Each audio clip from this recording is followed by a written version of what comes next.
So welcome everyone. My name is Joan Levy, and I am Chief Science Officer at the Melanoma Research Alliance, referred to as MRA. We're really excited about this, providing you with the state of the RARE Registry as of the beginning of 2024. So I just briefly like to go over with you what we'll be presenting today, which is basically we'll kick it off with a registry overview that I'll be providing. Then we're fortunate to have two of our patient advocacy advisors with us, and we'll be having a discussion with them to talk more about their journey with melanoma, as well as their experiences with the RARE Registry. We'll move into reviewing some of our achievements in 2023 that we're very proud of, and we'll also be looking into what's up and coming in 2024. And finally, at the end of the webinar, we'll be conducting a discussion where you could ask questions and answers, where you will be able to ask questions and we'll provide you with answers, and you can enter your questions through either the chat button in the webinar or through the question and answer link. So let me begin. And for those of you who do not know that much about the Melanoma Research Alliance, or MRA, we are the largest nonprofit funder of melanoma research worldwide. Since our inception in 2007, we have funded over $150 million to support more than 440 grants, really supporting the most innovative and promising melanoma research, with the goal of advancing cures for all melanoma patients and preventing melanoma to occur. So in addition to funding research, we support research in a number of different ways. One of the ways is the topic of discussion today, by being the sponsor of the RARE Registry. And this has really become a signature MRA program that we're very excited about. As you know, the RARE Registry is a direct-to-patient registry for people with two rare subtypes of melanoma: acral melanoma, that occurs on the palms of the hands, soles of the feet, as well as the nail beds, and mucosal melanoma, which occurs on the mucosal linings of different tissues and organs of the body. And there also is a cohort of patients that we're enrolling that have the more common type of melanoma called cutaneous melanoma. RARE has been a truly remarkable project for us in a few different ways. First of all, it brings together patients, caregivers, researchers, and clinicians, all with the common goal and the same goal of accelerating research focused on these rare melanoma subtypes. So we built a true community of different stakeholders, all with one goal. And another way we find it remarkable was that the whole idea of the RARE Registry was conceived by a group of patient advocates, and these patient advocates continue to help guide the program, as you'll see who these patient advocates are on the next slide. We have 12 patient advocates right now. They have been incredible through this journey of creating the RARE Registry, implementing it, and now seeing that it's meeting its goals and we are advancing research. You'll hear from two of them today, Amy Jardin and Jonathan Swingle, and they will provide their perspectives on their disease journeys as well as the RARE Registry. We also have a group of medical advisors, really stellar researchers and clinicians who treat or conduct research in rare melanoma subtypes. And it's these medical advisors who work so diligently with our patient advocate advisors to create these patient-reported surveys that are part of the RARE Registry that participants fill out with many questions. The information they include is demographics, biomarkers, treatment histories, quality of life, monitoring, as well as a few other different types of information that we really feel is useful to help advance research, and not only that, really provide information on the disease journey with these two rare melanoma subtypes.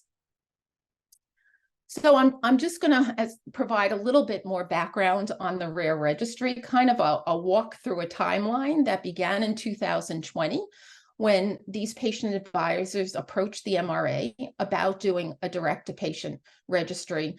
They felt that in the areas of acral and mucosal melanoma, there wasn't enough research. These diseases get diagnosed sometimes at very advanced stages, not responding to approved therapies as effectively as the more common type of melanoma. So research was needed, and the way to go was to sponsor a direct-to-patient registry, which the MRA later on in 2020 got board of director approval to go ahead and sponsor. So, for the next, say, year and a half, we developed the surveys. We developed a lot of communication material that was needed to promote the RARE Registry. And we also had to vet different registry platform providers to see which one would be the best to host the RARE Registry. We selected one provider in March of 2022. And then for the next about 6 months, we really worked hard on uploading all the different types of surveys into their platform to make sure by beta testing that the surveys looked right. We were able to answer the questions, in a reasonable fashion, that everything was just running very smoothly. And at that same time, we also had to develop a protocol for the RARE study. That's kind of guidelines on how the study is going to be conducted, what the goals are, and also a consent had to be created for patients to be able to read about the study and then sign off and consent to become a participant in the RARE Registry. And this protocol and consent had to be approved by what we call an institutional review board to make sure that we could open the RARE Registry. And that was done in August of 2022. And also in that same month, we were fortunate to receive a grant from the Congressionally Directed Medical Research Program, more specifically the Rare Cancer Research Program, to help support the registry and also build some of the new features into and part of the RARE Registry that I'll be talking about in a little while. So we had a major launch of the registry in May of 2023. It was full communication material. We did a lot of social media outreach, and we're still doing so on many different channels, really getting our patient advisory social media groups integrated and aware of the RARE Registry. And we'll be providing you with a little bit more information later about emerging data from the RARE Registry that's being collected. I just want to state now that we truly value and appreciate participants who join the registry and really want to make them feel part of the research study. So for a good portion of 2023, we added some features that we felt participants would enjoy and find useful. And this was one of them is a participant dashboard. This is a place where participants can go to, and they actually see high-level emerging data from the RARE Registry. All the data that anyone is seeing, either participants or later on researchers, is what we refer to as de-identified. So there are no personal identifiers associated so that a participant can be identified in any way. But they see really high-level snapshots of the emerging data. They also can click on questions that they've answered to see their response relative to the responses from all participants who've answered their question, to see where they fit in within the community of survey questions. And, really to feel like they are getting firsthand knowledge of what's emerging from the RARE Registry. We also added a feature for email reminders to complete surveys. It's really important, and we encourage people to make sure that they finish their surveys. They enter information into new surveys, and we also have a feature where they can upload medical reports. And these are reports like genomics, pathology, surgical reports that they can get from their portals or from their doctor's offices. And and be able to upload it in different file formats into their dashboards.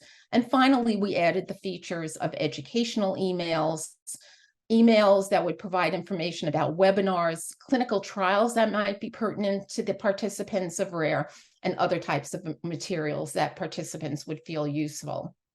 So for the remainder of 2023, we began to add some of the new features that I'll be talking about in a little while, but the year ended and culminated in a poster presentation that we gave at the Society for Melanoma Research Annual Congress on the RARE Registry, some of the background information, as well as some of the emerging data. And just for people to know, this is a Congress that there are about 1,000 participants of leading melanoma clinicians and researchers. So we were really proud and excited to be able to focus on and present our RARE registry to this audience. So at this point, with all this background information, what I'm going to do is turn this over to Cody Barnett, our Senior Director of Communications and Patient Engagement, where he will begin a conversation with our 2 patient advocates that are joining us today. Cody? Yeah. Hi, everybody. I'm thrilled to be here with Amy and Jonathan. And what we're going to do is really kind of get back to the beginning and learn more about why patients were interested in creating a registry focused around mucosal and acral melanomas. So Amy, let's start with you. Could you introduce yourself and share maybe how melanoma came into your life? Hi, my name is Amy Jardin, and in 2015, I found an itchy spot between my toes. Was worried about it, but not overly worried about it. Went to the doctor, she biopsied it. Again, she told me not to worry about it. And it took about 2 weeks to get my results back because they'd already sent them off for a second opinion before they alerted me to the diagnosis. I was told over the phone that I had complicated word, melanoma. That's all I remember hearing. And I had surgery. So I was diagnosed with stage 1A. So I had it taken out with surgery only, but I didn't know for over a year that I had a rare type, that it was called acral. When I look back, those are probably the words that the nurse stumbled over before the word melanoma, but the surgeon never talked about it. The oncologist I saw never talked about it. So I find advocating and volunteering to be helpful because there's so many people who don't know about these rare melanomas. And I did not know that there were rare melanomas until I was diagnosed either. So that was February 15 when I was officially diagnosed. I had my surgery in April of that year, and I kept on living life. So I ran the Marine Corps Marathon 7 months after my toe surgery. And it wasn't my best time, but I did it. And I just continue to be an active person, both in life and with advocacy on melanoma. Oh, yeah, and that's a story we hear time and time again talking with folks, is there's just not enough awareness about these rare melanoma subtypes. So thank you for bringing attention to that. Jonathan, we'd love to have you introduce yourself now. And you're still on mute. Jonathan, oh, there you go. Yep, there we go. Well, Jonathan Swingle, I, of course, also basically didn't know about rare melanomas. I vaguely knew in the back of my mind that Bob Marley died of acral melanoma, that I'd heard, but I hadn't thought much of it, and nobody does, including doctors and nurses who have never seen it. So 2009, first month, I had massive nosebleeds, 5 massive nosebleeds, wake up to crime scenes on my t-shirt, nosebleeds. Wow. And apparently lots of people ignore that sign, but that was my canary in the coal mine. I got seen very quickly. I got surgery for 2009 very quickly. Unlike the rest of the melanoma world, I am NED, going to be 14 years, no evidence of disease come March 10th. That is a large driver for why I am here. I actually got found by the founder of our mucosal melanoma group that was helped drive RARE. bringing it into existence. She got to me from somebody who had seen something I did on Melanoma International, and but that was all the way back in 2015, and that group in 8.5 years has grown to be 1,200 patients and/or caregivers. Number of patients, unfortunately, especially with mucosal, it's got a high loss rate initially, and that's a large part of why research is so difficult. And with only 700 new cases in the US a year, it's rare enough that my quick and dirty math was you got to see 70 doctors before, regular old GPs, family doctors, before you run into one who's actually dealt with a case. So that's, and we're talking about full year, 30-year career doctors. It's a rare disease, and it's lumped in all the diagnostic codes with regular old skin melanoma, as is acral, and they, as such, it's just so unknown out there. And I'm driven initially by the fact that there was no research going on. I was talking about something like a registry, but I didn't know the words to say until somebody came into our group and had the knowledge and helped drive it forward. But from day one, I was like, where are the studies? That's why the Facebook group was created. That young lady had a mom who lost her upper palate and couldn't find anybody to talk to about it. And it was slow building, and now it's growing pretty quickly. But yeah. So Jonathan, I'm curious about something you've hinted at. So why were you interested in being involved with the RARE Registry Patient Advisory Committee, and what keeps you motivated? Like, so this is something that you've been dedicated to for several years at this point. That lack of database being out there causes doctors and people to tell you, when you ask researchers why this isn't getting solved better, their answer is, we don't have a large enough cohort that we can keep in a study long enough. The last study that I saw come across NIH was an aggregated one of 3 other studies, and they drew in data from 3 studies to create a 46 patient cohort. Okay, so right now in our site, in our web, in our Facebook group, we probably have better than 150 living patients. Plus, as we've set up RARE, it doesn't have to be a patient who's still here. Loved ones and caregivers can bring data in and can create the page for that patient's name, but as them, so they can function in it. And that is how we get to the numbers needed to start making headway. Now, why do I stay motivated? I have a sneaking suspicion that I have a bit of an understanding of how mucosal melanoma happens, but there's no data to back it up. But being the kind of tissue it is and where it's located in the body, it's going to be some sort of too much irritation and cell replication that creates to a gene copying error. It's just going to be. And then the next question is, why are there a handful of patients like me around? And as it turned out, before RARE got created, I was already involved in a national study of 100 cancer patients, network of enigmatic exceptional responders. So the common speak for that would be, why the heck are you alive? Based on your disease, your prognosis, your treatment at this point, why are you here? If we find that out, we start to find the keys to unlocking better treatments and cures. And that's exactly the point here. And you guys are going to get me to the point someday where some researchers coming to me because they want a blood sample or they want something from me, so they can see what's different about him, because it's got to be there. You hit the nail on the head there. When it comes to rare diseases, rare melanomas, it's like you're looking at a puzzle and you're not even sure you have all of the pieces. So how do you put the puzzle together when you only have a handful of puzzle pieces? And that's what the RARE Registry can help us do. It helps give researchers the puzzle pieces so they can start to put it together.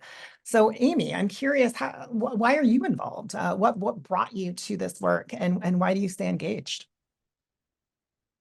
I was connected with MRA through a friend just right before you guys started with the RARE Registry. So I was getting into this at just the right time, but I'm passionate about finding more reasons as to why cancers exist and why these rare cancers exist. I lost my mom to a recalcitrant cancer, and she was diagnosed shortly before she died. But then, and I sit there and I'm like, there's no excuse for somebody to be diagnosed so late in today's world, but that happens in a lot of different cancers, and especially with mucosal that is hard to diagnose, and it's hidden inside the bodies. Acral, it's frustrating to me when I know that I found mine early because it itched, and only because it was growing along a nerve line or something like that.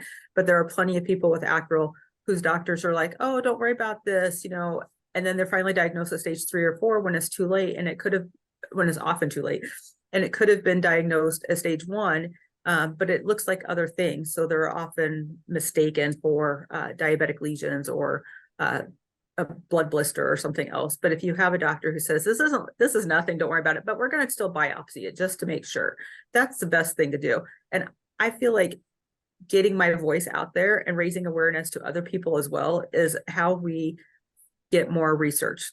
So we need more awareness of these diseases, then we need more funding, and then we need more researchers to get into this. And it just feeds this whole circle of one begets the other, and it just keeps going on and on and on. And I just feel like patients need to be involved with this. I know not every patient wants to do this. A lot of them just want to absorb it. And this, you know, this is something that happened and not be public. And I just feel like I just need to talk more about it and get the word out there. I knew that Bob Marley had melanoma. I did not know that Bob Marley had acral melanoma.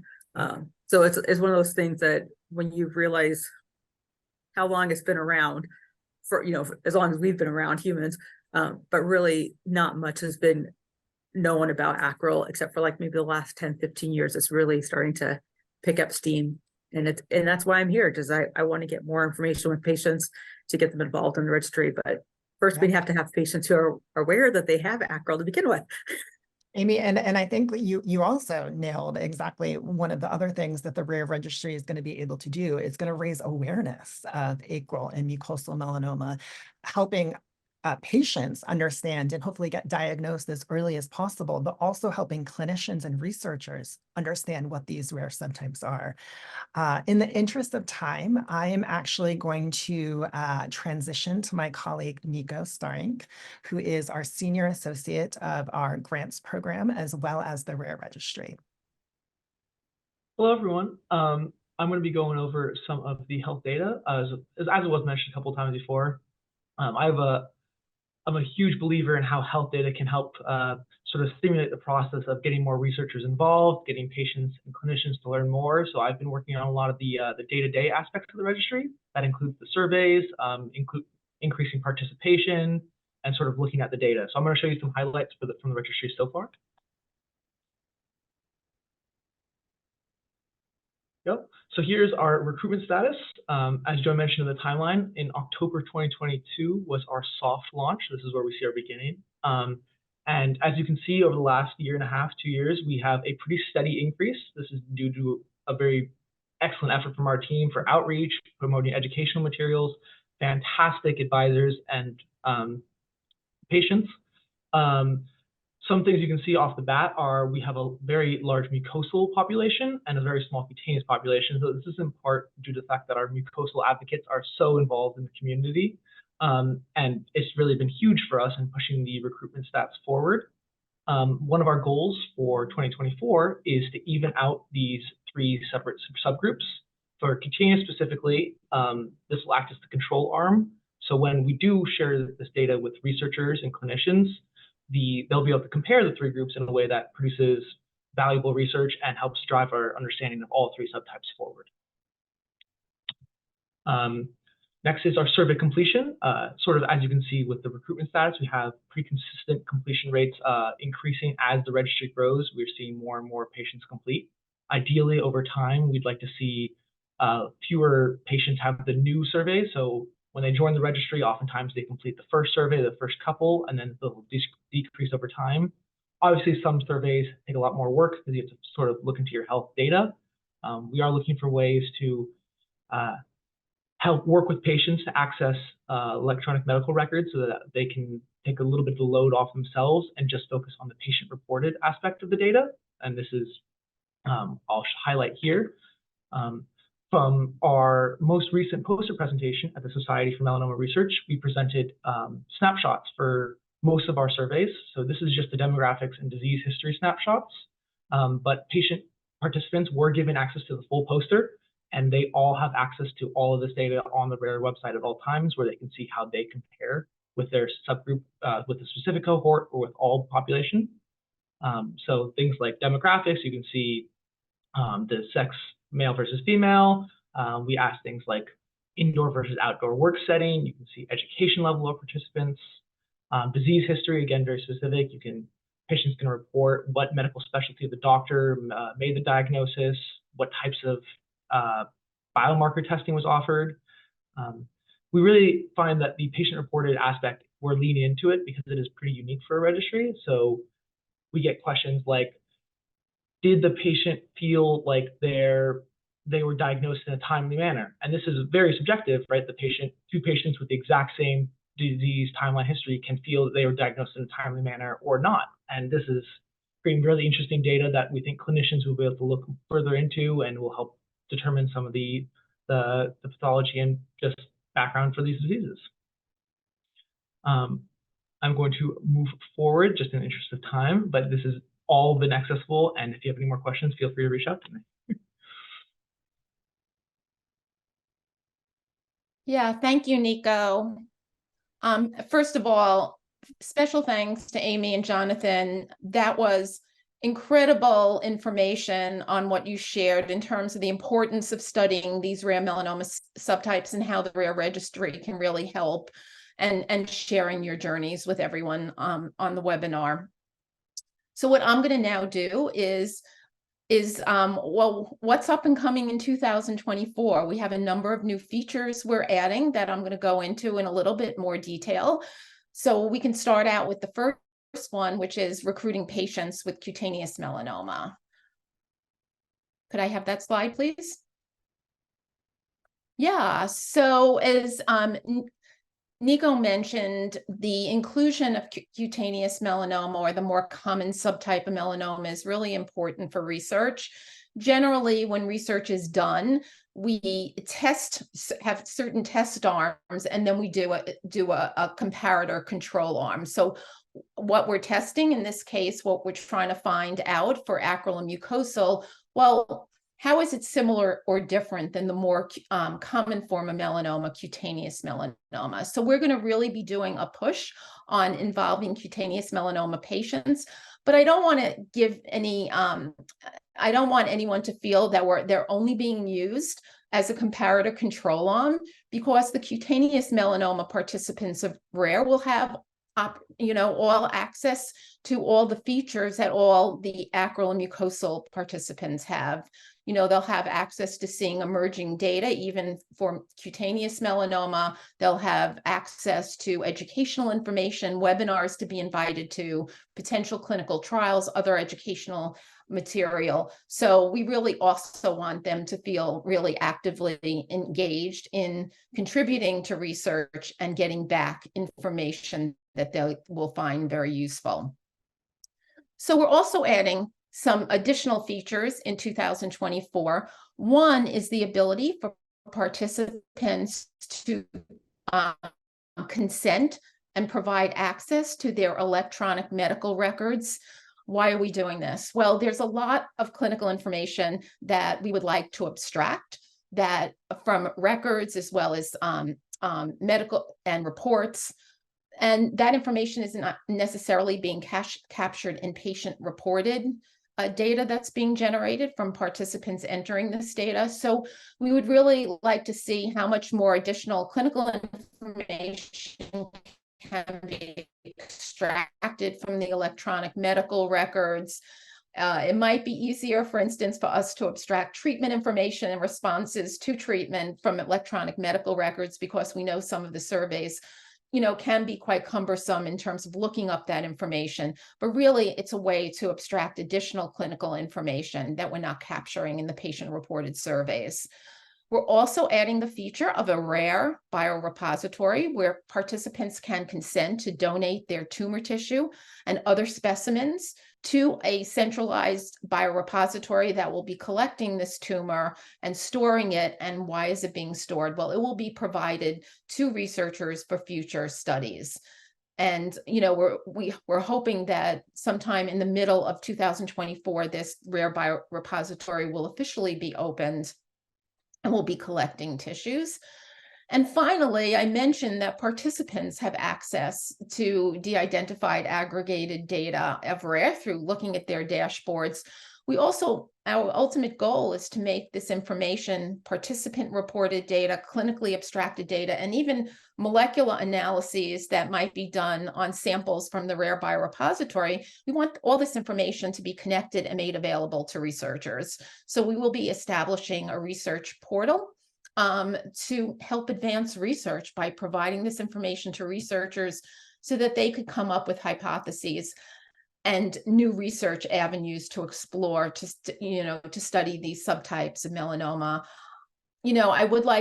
I would like to say that there's a lot of enthusiasm. We saw it at the Society for Melanoma Research meeting for this data to be shared with researchers. So they're anxiously awaiting the arrival of this research portal that we're excited to open in 2024. And finally, we want to do a lot more expanded outreach and use different types of recruitment strategies.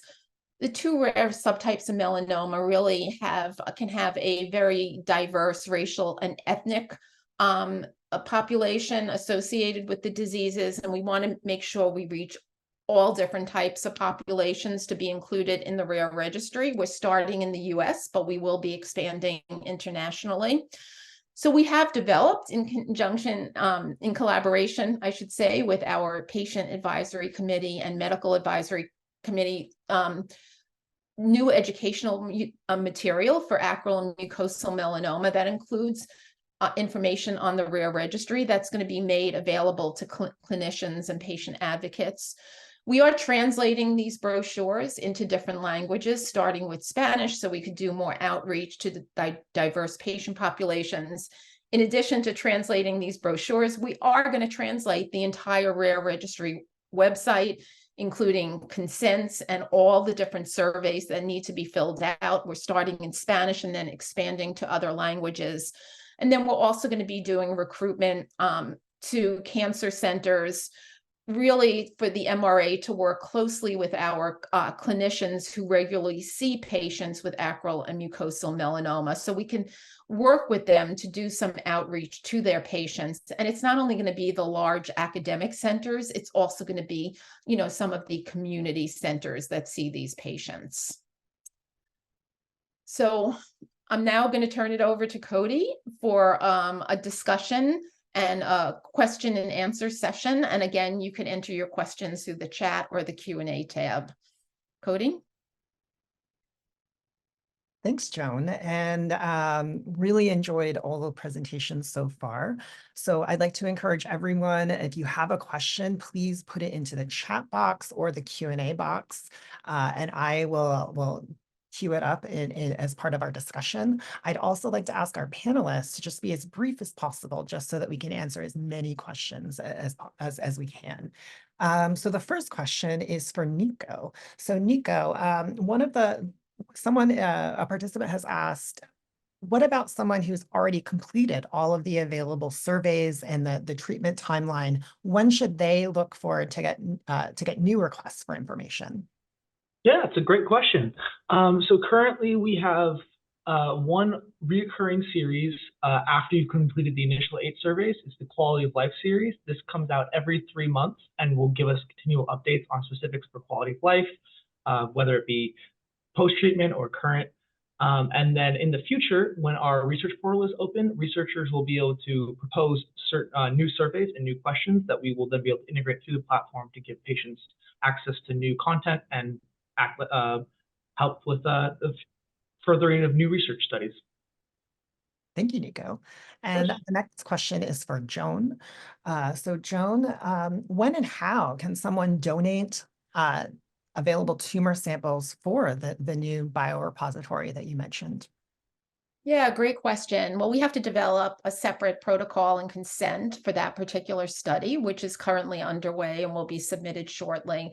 Once we get the appropriate approvals, RARE participants will all receive emails about the actual steps in terms of what they have to do to consent to the study and to donate their tissues.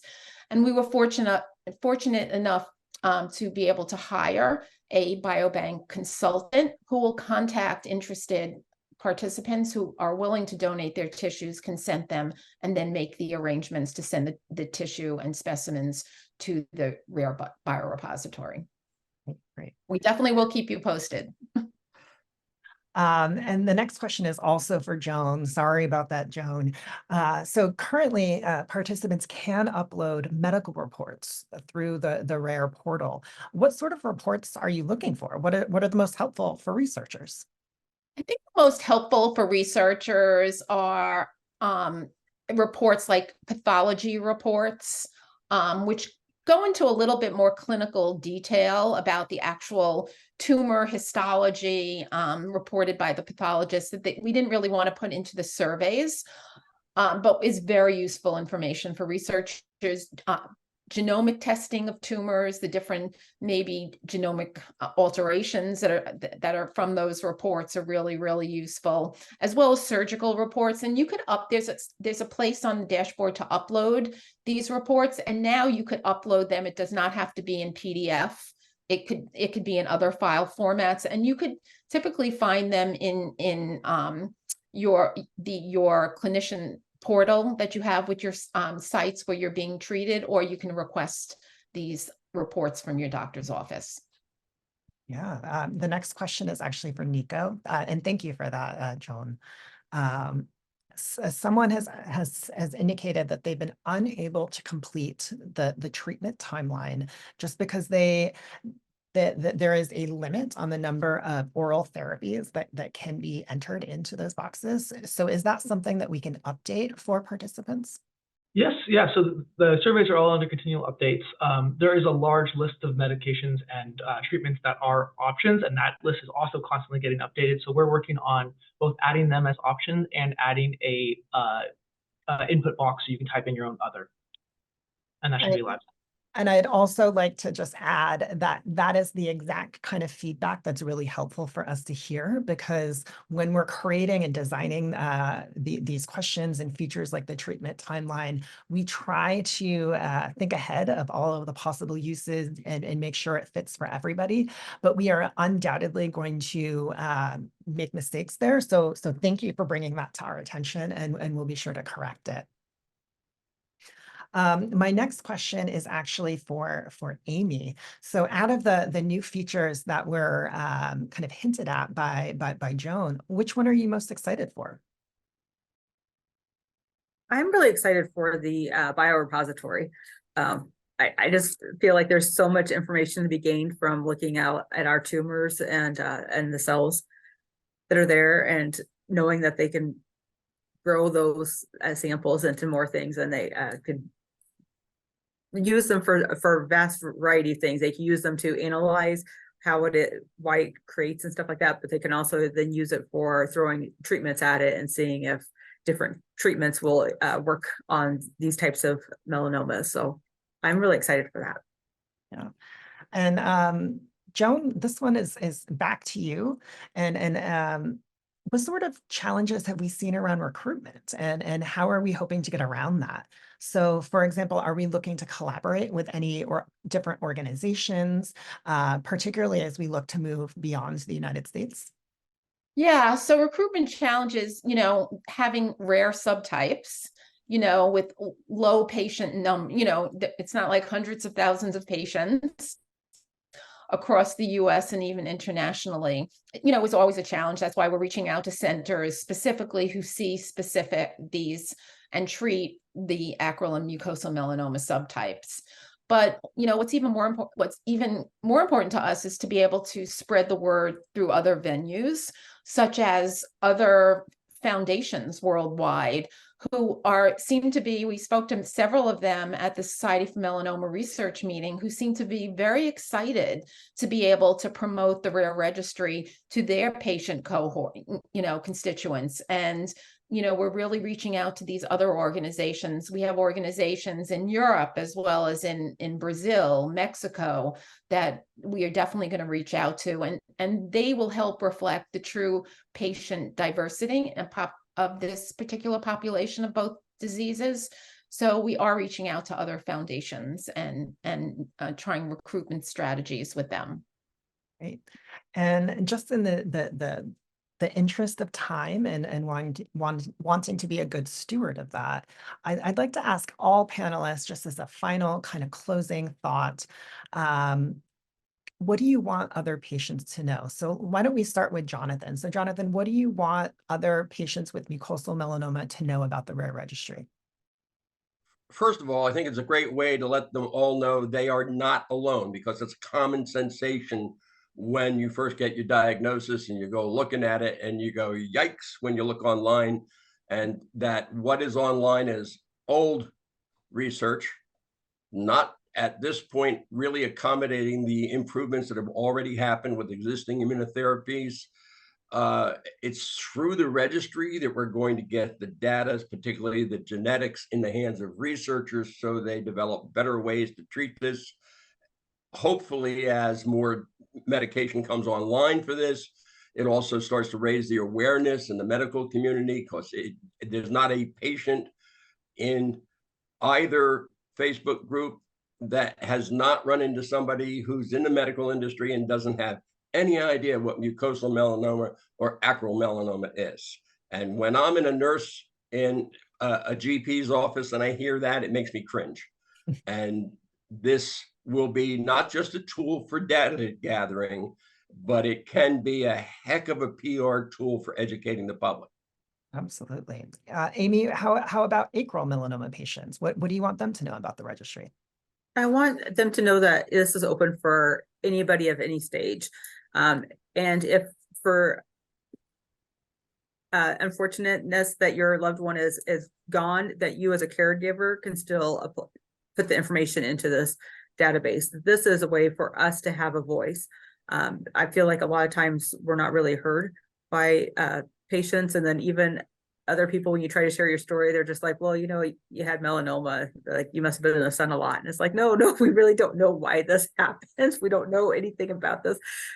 We don't know very much about this type of cancer. And this is why we need to put information in there.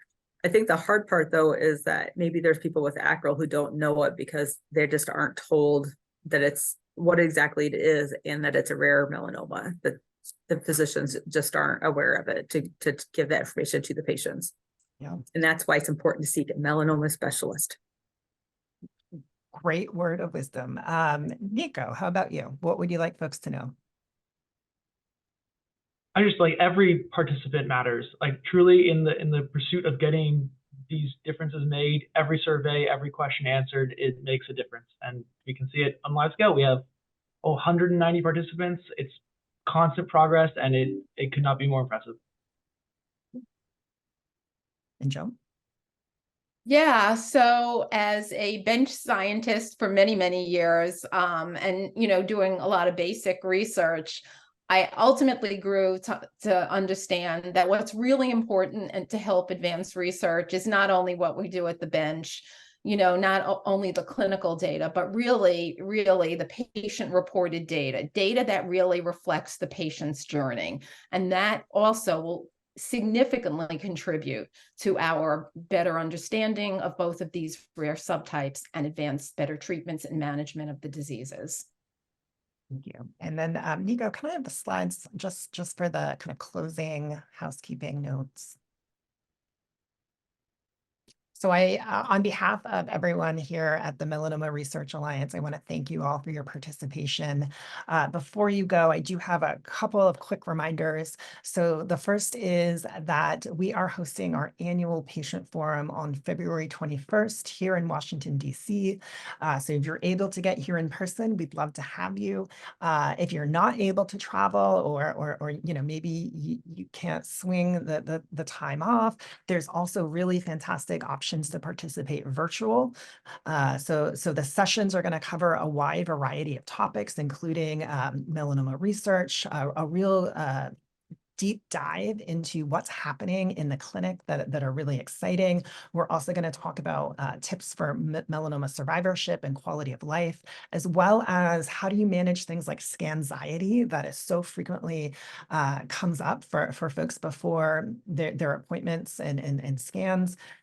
It's also a really powerful way to just get to know other people who know what this is like. So really encourage you to check it out. If you've never participated before, you can register and learn more information at curemelanoma.org/forum. And we'd love to have you there. So please be on the lookout for that.